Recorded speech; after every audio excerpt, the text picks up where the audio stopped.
Alrighty, welcome back everyone. We just got into the top 10 teams and what do they need to do this weekend to make us feel a little bit better about them. Mainly Oregon is the one that I'm watching. Just what can we see from this team this upcoming weekend to make us feel just a little bit better and make us feel like the team that they were coming in, make us feel like we weren't dummies to see them as that team. But let's get into some questions as we head into week 3 because I got a lot of them. We'll likely continue this into tomorrow, but let's start this. And I think the biggest one here is who needs to make a statement this upcoming weekend? There are so many teams out there that had not so great performances in week 2, and they're coming out just having to have a big time game this upcoming weekend. And I think Michigan is absolutely on this list. They're playing Arkansas State this upcoming weekend, so should be able to make a statement, no doubt about that. But I want to see Michigan be Michigan this upcoming weekend. Last weekend, they got just dominated on the line of scrimmage, could not get that run game going by any means, and they have to have it if they're going to be able to even win 8-9 games this upcoming year. They're going to have this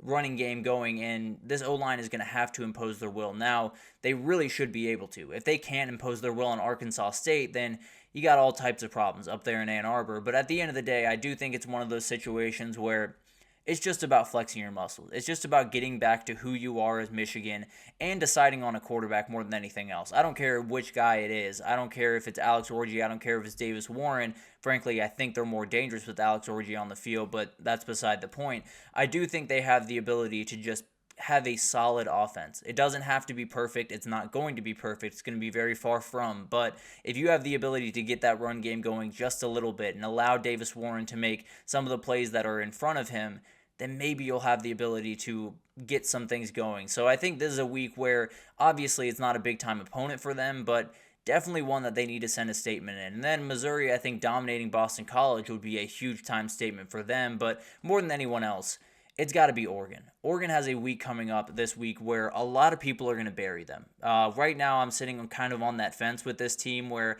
I think they're really good. I think they have so much in front of them and so many things that can get better and they can still be a national title contender. But as of right now, they're not even close. They're not near where they need to be to possibly play against the Ohio States, the Texas, the Georgias of the world, and it's going to be really, really tough for them to get up steam during the Big Ten schedule. So this is a game where they're really going to have to get things going, and I think it's one of those where just dominate this team. I understand that Oregon State is a solid squad. I understand it's a rivalry. I understand it's in Corvallis.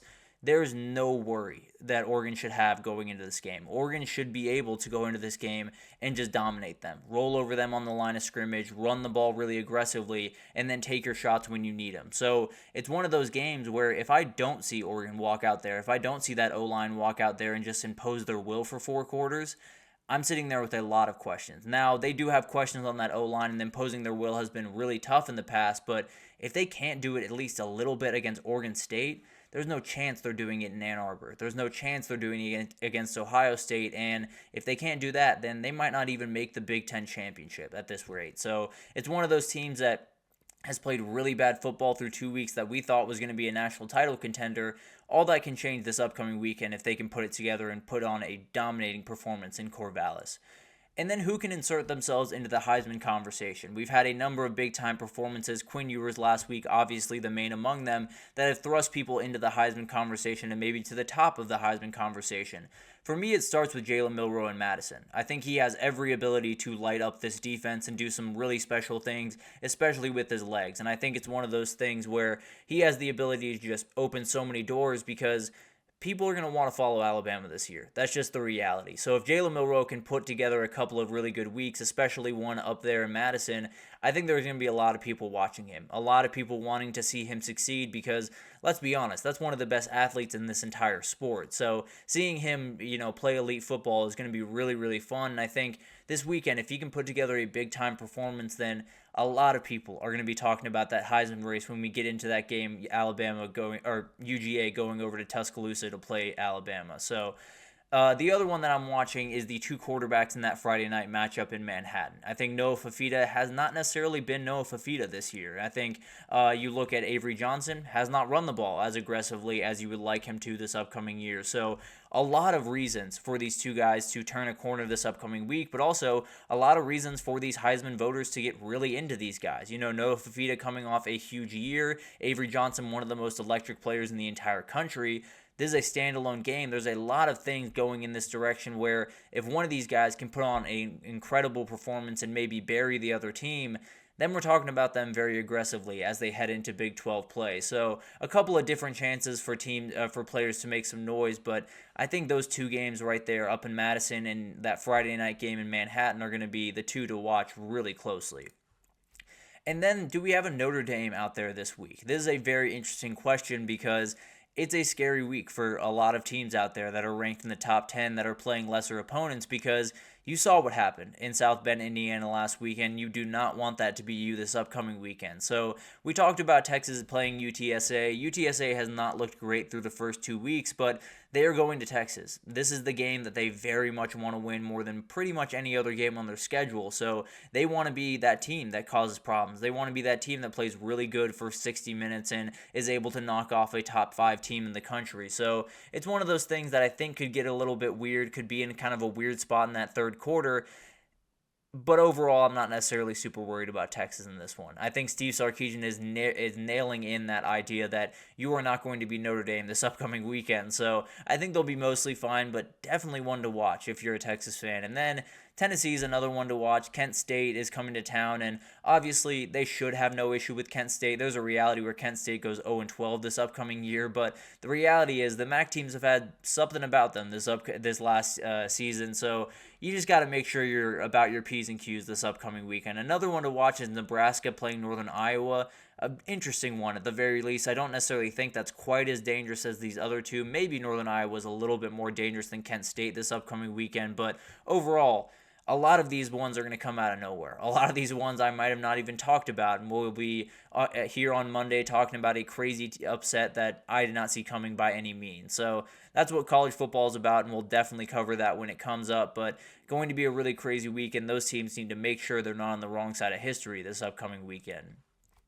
Can Oregon State and Washington State get a little bit of revenge this weekend? And I'm an impartial judge. I have no horse in this race. I have nothing against Oregon. I have nothing for Oregon State or Washington State, but I'm kind of rooting for this to happen. I don't love the way that the Pac-12 kind of disbanded. I don't love that these two were left behind, and I think this would be a really, really fun way for these two to just kind of get a little bit of revenge on these two big dogs. I think Oregon State has a really tough road here. They've lost a big time contributors pretty much across the field from last year, and I think they're kind of in a little bit of a bad spot here. But at the end of the day, they want to beat this team so bad. They hate this team to the ends of the earth, and they're definitely going to be wanting to walk into that stadium and show them that they're not going to walk into Corvallis and get a win. So cannot wait for this game. I think it's one of those that obviously Oregon should be able to win, but Oregon State is one of those teams that can work off grit and grit alone. So cannot wait for this game, and I think Oregon State is definitely going to be out for revenge in this one.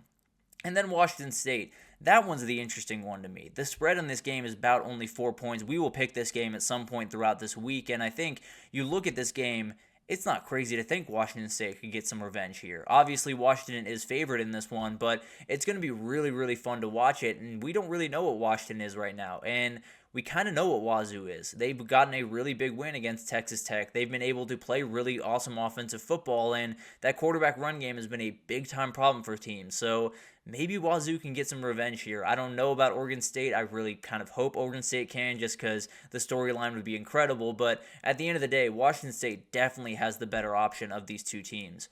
The other question I have is, Florida have a quarterback issue? And this is kind of a weird question because I actually think these are two good quarterbacks. I understand the old saying, if you have two quarterbacks, you don't have any, and that's sometimes true. But when both the quarterbacks are good at football, you got two. That's just the reality. But the reality is, I'm a little bit torn here. From a football perspective, just purely football, I think Graham Mertz is the better quarterback. I understand that sounds a little bit crazy, and I understand there are a lot of Florida fans that disagree with me, and that's the biggest difference here. I think Graham Mertz gives you a better chance to win more games this upcoming year. I also think Florida fans really want to see DJ Lagway out on that field, and I know for a fact that Billy Napier cannot make just football decisions anymore. He does not have the luxury to just make football decisions.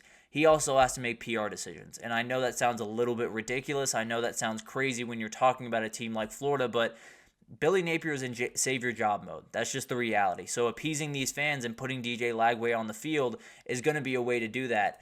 The way that I would do it is play Graham Mertz going forward. I think he's the better quarterback. I think he gives you a better chance to win. That being said, DJ Lagway is your future. DJ Lagway is the one that all the fans want to see, and if you don't put him out there, then people are going to be calling for your job. That's just the reality of the situation that Billy Napier's in, and he might not have a quarterback issue in terms of how talented these guys are. He might have one in terms of how he can go about making this decision at the end of the day. So going to be really interesting to watch. I would play Graham Mertz, but I say that very, very questionably, and I think it's going to be a very interesting conversation as we head into that A&M game this upcoming weekend. And then finally, what's the most fun game of the weekend? This isn't the most competitive game. This isn't the best game. This isn't the one between the two highest-ranked opponents. This is just the most fun. This is the game that you're going to sit down and be entertained for 4 quarters. And this is likely something I want to do every single week just because a lot of people, maybe you don't have a specific team, or maybe you're not as into the sport as a lot of the rest of us out here, and you're just looking to watch really fun football.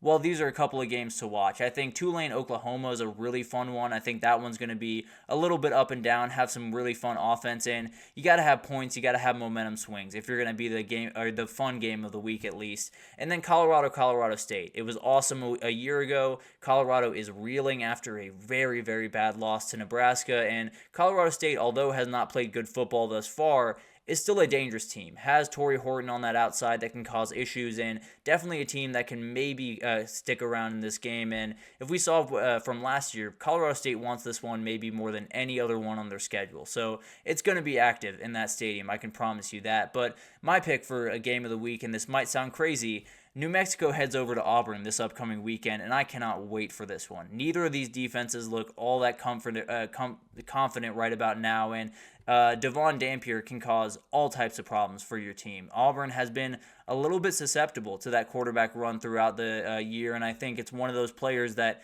if he can get out on that edge, it's going to be a problem for Auburn defenders. So it's one of those games that I don't necessarily think Auburn's in too big of a danger to lose it, because especially what happened last week, but also I think this New Mexico defense is just going to get thrown all over in this game. But I do think there's a reality where when you have a very dynamic player on one side of the field, it could go back and forth for a little bit. Devon Dampier could just keep New Mexico in this game by himself throughout this one, and it could be really, really fun down the stretch. So I think it's one of those games that Auburn very much wants to just go about their business this week. They want to avoid any type of heart attack, any type of craziness, but New Mexico brings a little bit of craziness into the equation, so you're going to have to worry about that game. And if you're a very casual fan that's just looking for some points, that's probably where you're going to want to be on Saturday. A very, very fun game, and one between teams that can spread the field very, very quickly on you. So cannot wait for that one. But that'll do it for this edition of the GSMC College Football Podcast, brought to you by the GSMC Sports Network.